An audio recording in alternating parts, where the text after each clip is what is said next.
บิ่งคลิปนี้เพิ่นอืตายๆเบิ่งโอ้ยได้บ่ายนึงก็มีแฮงแล้วเนาะพวกผู้ชาย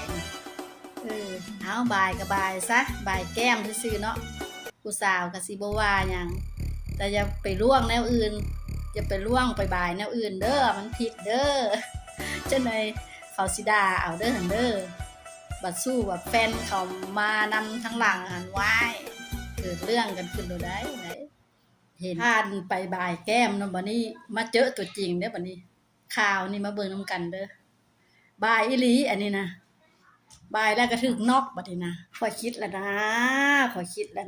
อันนี้นี่ข้อยเคยเห็นผ่านมาแล้วนะพวกสวยโอกาสมันมีพวกผู้ชายที่สวยโอกาสนี่สวยโอกาสแบบปีใหม่นี่แหละสนละวนนี่แหละอันเพิ่นไปรดน้ำรดในเห็นแม่ย่าแม่ยิงบ่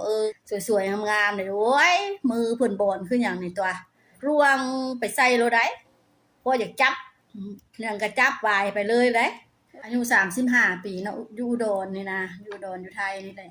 ไปเล่นน้ำสงกรานต์เฮ็ดใดว่ามือบ่อนเนาะคนโอ้ยนิสัยแบบจังไห้หั่นน่ะไปล่วง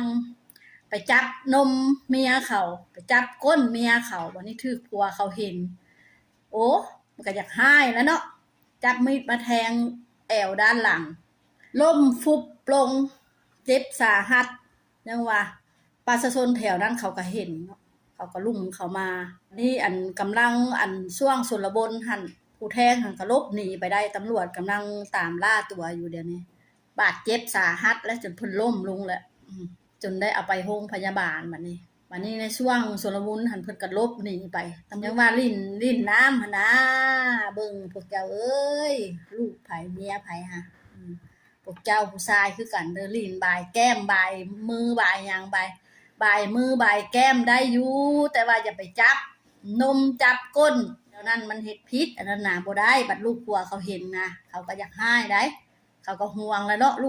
ลูกเมียไผมันเด้อซะเขาก็ห่วงแล้วเนาะแม่ย่าแม่ยิงคือกันคือเฮานี่คือกันนี่ก็อย่าไปจับได้ไปจับ ไปลงไปจับบ่ายหอกบ่ายหำเขานี่ก็บ่ได้เด้เมียเขาเห็นนี่วะระวังได้พวกเจ้าได้เจ็บตัวได้แม่ยิงเฮาก็ได้ผู้ชายคือกันนั่นแหละเนาะลิ้นปีใหม่สงกรานต์นะลิ้นก็ให้ลิ้นแบบม่วนแบบซื่นจับบ่ายกันธรรมดานี่แหละ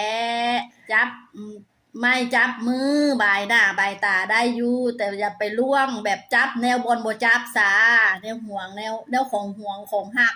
จะไปจับเถาะเป็นนมเป็นก้นเป็นโนะเป็นหยัง เป็นโมเป็นเมะฮะอย่าไปจับอันนั้นน่ะไผก็ห่วงอันนั้นน่ะเลยลูกผัวไผเห็นเนาะสู้แฟนไผเห็นนี่วายเลือดขึ้นหน้าแล้วได้อันนั้นมันแตะต้องบ่ได้นะของหักของห่วงเด้อยิงคือกันนี่ก็อย่าไปจับได้ของผู้ชายก็ได้จับหำจับหยังเขาก็ได้มันบ่แม่นแนวจับได้เขาสิให้อยากให้จับอยู่ดอกเขาแต่ว่าเมียเขาอันติเมียเขาเห็นเมียเขาก็ห่วงได้เมียเขาสิเอานักๆโดนตาเขียวไปพุ่นได้พวกเจ้าเอ้ยระวังได้ลิ้นน้ำลิ้นในนะในสงกรานต์นะลิ้นน้ำลิ้นกันดีๆม่วนลิ้นซื่นจะสวยโอกาสแนวมันบ่แม่นแนวเนาะไปจับไปบ่ายแนวนั้นนี่มาเตือนสติคนเฮานี่แหละหมู่เพื่อนทั้งหลายนี่แหละลิ้นน้ำนะให้ระมัดระวังจะไปเฮ็ดแนวมันบ่เป็นตาแบบว่าสร้างอารมณ์ให้มันแบบผิดเถียงกันมันบ่ดีเอาไปเอามาแล้วก็เกิดความโมโหโทสะขึ้นแล้วก็ฆ่าฟันทันแทงกันนี่มันถึงกับชีวิตได้นี่อันนั้นเราก็เจ็บสาหัสจักสิเป็นจังใดล่ะฮะวันนี้ผู้แทงก็หนีไปละบ่เห็นแล้วบัดนี้ตามจับตัวอยู่อันนี้ระวังกันให้ดีลิ้นกันให้ม่วนๆเด้อการปีนี้นี่ก็ว่าทั้งม่วนทั้งเจ็บแหละนี่นะอุตลุดเลยยังว่าปีนี้เฮา